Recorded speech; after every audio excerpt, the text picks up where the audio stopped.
Johnny Rock Show. Rockin' 101, the Rock Station. Rockin' 101, the Rock Station. I know I'm dumb. The Johnny Rock Show on a Thursday. On the phone from New York City. Look at they grow up so fast, I swear. Adult film superstar Maitland Ward. Good morning, Maitland. How are you? Good morning. How are you? Thanks. Oh, I'm so much better now that you're here. I swear to God. We were talking off the air. There's a local Minnesota born and raised adult film actress named Jordan Max, who did a great job on the air. We had some fun, and I'm just glad that we could follow her up with Maitland Ward. The new book is fascinating. Rated X: How Porn Liberated Me from Hollywood. So let me get this straight. I wouldn't say you were a child TV star. Maybe you would, but you were. How old were you when Boy Meets World was in its heyday? Well, I started out on The Bold and the Beautiful when I was like 16. So I was a teen star, and then several years later, I was already 20, 21 when Boy Meets World was going on. And so, I was a young star, I guess. Yeah, I wasn't like a little child or anything. Right. But, a young star on a young show. Sure. That catered to a younger generation, I guess. Yes. Now, did that show... good, bad, indifferent? Was it a life-changing experience for you? Oh, well, in general, it was a life-changing experience because it gave me a platform like I hadn't had ever before. So it was like going into this well-oiled machine of a show that was successful, and I was able to have, a really great role in the show. There was definitely complications there, and I would say it's kind of like a family because we were a family situation, like with our executive producer. He was kind of like the father figure to all of us. But in family situations, there's often, conflict or problems and stuff, but we're all still connected and stuff. But I would say overall it was good, but there were some experiences that I found troubling, especially later on, especially examining it from older eyes. Because when I was younger, I was just trying to please anybody, Disney, the producers, and everything. So I always wanted to just do whatever they wanted in order to, succeed and be liked and be good in their eyes. Because that was very important when I was young, to be nice and to be liked.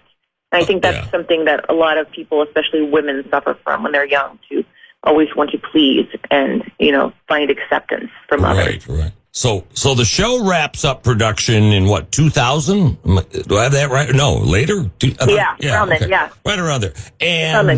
And then did you find it hard to get work on another, network TV shows don't just come along every day?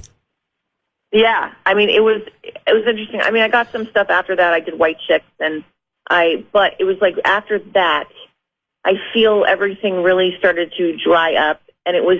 I got the same response over and over. Well, we don't see her in this role because she was on Boy Meets World, and she was this character, and she's this type of character, and we're looking for something new, or even if they were looking for the same kind of thing. Oh, we've already seen her before.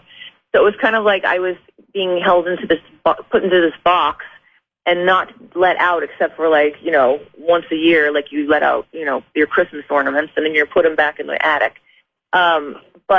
So I became very frustrated that I wasn't able to, grow and do my thing. I wanted to do different kinds of roles, and I wanted to expand my, my art and my career, and I couldn't do that. And it was so frustrating. And so I had to step away. I actually got married and moved to New York for a while, a couple years, and was able to take a breath away from Hollywood and that whole Hollywood scene where you're always in this race there. You're always trying to outdo each other. Who has this audition? Who got this role? Who's going to this party or premiere?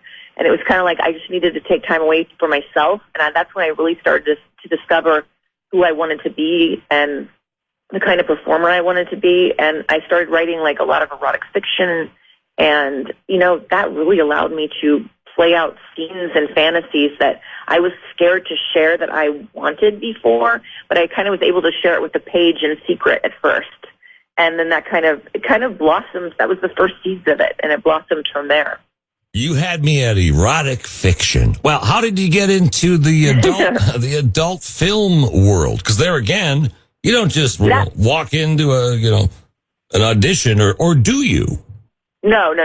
It was, and that was a little time later. The erotic fiction was just like starting it was sparking me into something that I loved. So it wasn't until I came back to LA and when Girl Meets World, the spinoff from Boy Meets World, was coming out, and there was a renewed interest in like the cast and where are they now and stuff, and people were following us on social media, and I was like, you know what, I'm not just going to play Rachel. I'm not going to just go back to that and just play Rachel, because I mean she's a great character, but I wanted to like grow beyond that. And so I said, and I was told for so many years, you have to be a certain way, you have to be nice and, be chaste and all this stuff, and don't like do anything sexual or anything.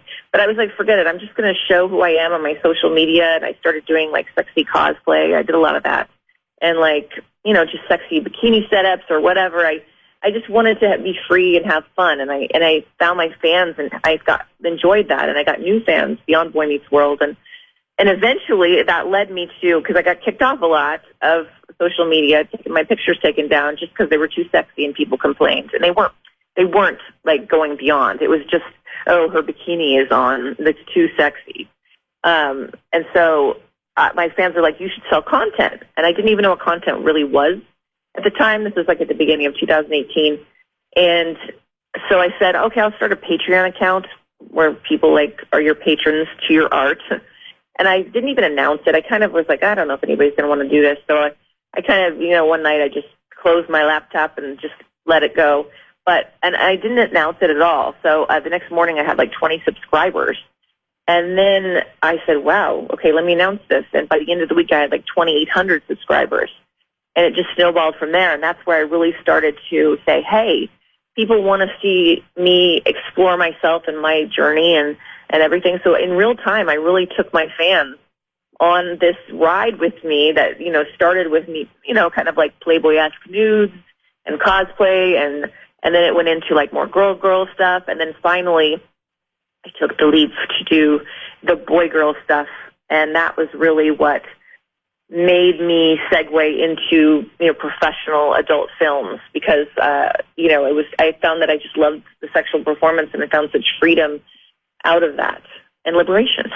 Do you prefer that I call you Maitland Ward or Mistress Maitland? Yes.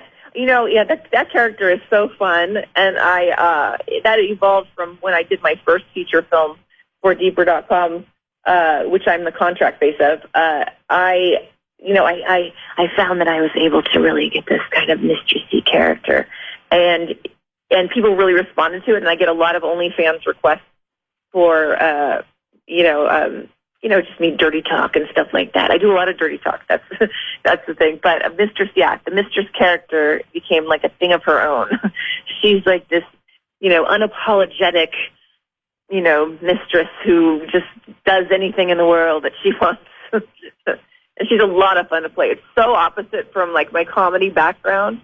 So it was really great to be able to play like a character like that, and to still play it that's so different and has such dramatic dialogue and just really fun stuff to do. Please stop masturbating. Well, it's fascinating. I think it's great. I'm going to check out the book. Hey, here's the theme to Boy Meets World as we play you out. You're welcome back anytime to the Johnny Rock Show. Oh, thanks. Check out the book, Rated X, How Porn Liberated Me from Hollywood. You look great on the cover, by the way. It's a fantastic cover. Oh, thank you so much. Yes, yes. Come on back anytime to the... Hello? Oh, no. Did I... Oh, that's our PR person. Yeah, we went long. That's what she said. Please stop masturbating. Oh, my God. The Johnny Rock Show. Rockin' 101. The Rock